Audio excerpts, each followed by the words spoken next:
Alright guys, sa mapagpalang araw sa inyong lahat, meron tayong isang reaction video dito kay Rob Trip News PH. At isa na namang umano'y nasa likod ng Chacha or person initiate tinukoy ng mga testigo na ayuda at pera alok sa mga barangay. At ito ay mga testigo mula naman sa bahagi ng Davao Region ang humarap sa investigasyon sa Senado kaugnay umano'y bayaran sa pirmahan ng People's Initiative.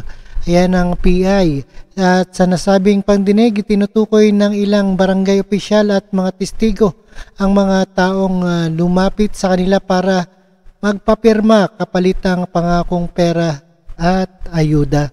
At panoorin po natin ang buong detalye guys. Alright?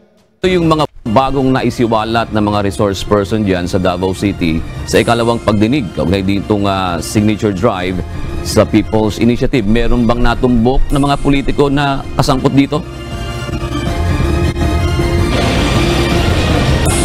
June, kabilang na nga riyan yung ilan sa mga isinuwalat nung ilang barangay officials na humarap sa pagdinig na pagkakasangkot dito sa isang party list. At hindi lang yan, June, ito rin nung isa sa mga naisiwalat yung paggamit ng coupons o claim stub kapalit ng pangako na ayuda.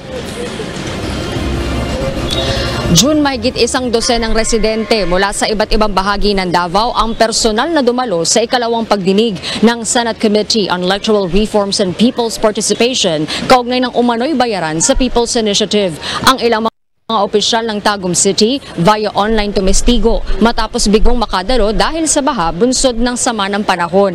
Ayon kay Davao del Norte Governor Ed Humahib, maging ang sangguniang kabataan o SK official, inuutusan din umano ng mga barangay na magpapirma sa mga kabataan. Ayon naman kay Vice Mayor Alan Rellion, maging sa City Hall may kautusan umano na ipinapakalat na kailangan pumirma sa People's Initiative. Sa opisina, nagsabi yung aking administrative officer na mayroong advisory ang Office of the City Mayor na itong signature campaign ng People's Initiative. In fact, yung naipresenta ni Governor Edwin Hubahib sa slides kanina, galing po sa aking opisina yon. All offices are required to submit the document regarding signature campaign on the proposal amendment to Article 17 of the 1987 Constitution. Ang initial response ko po dito na tika muna bago magpirmahan, we should be transparent, and sabi ko we will wait for the office of the mayor to call.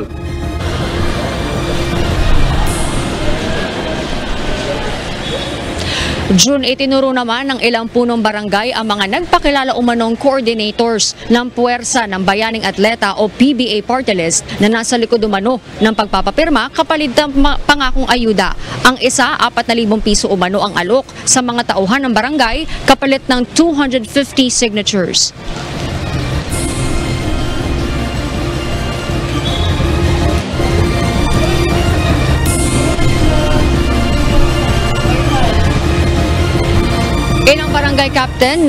Ilang barangay captain naman ang nagpakilalang PBA Party List coordinators ang tumestigo sa pamimigay ng iba't ibang klase ng coupon na magsisilbi umanong claim stub para sa mga pumirma na pinangakuan ng ayuda. Pag once nakapirma yung tao, bigyan ko daw ng ganito po, AX. Sino ang nagbigay sa iyo ng coupon na yan, na ipamigay? Nagbigay ng instruction sa iyo? Si Benteria po. Itong si Benteria, boss ninyo, parang district coordinator ng PBA. Yes, ma'am. Okay. Pinintindi mo sa kanila na People's Initiative, hindi? Ang sabi ko lang po is, may baguhin lang sa saligang batas. Kasi yun lang ang sabi sa akin po.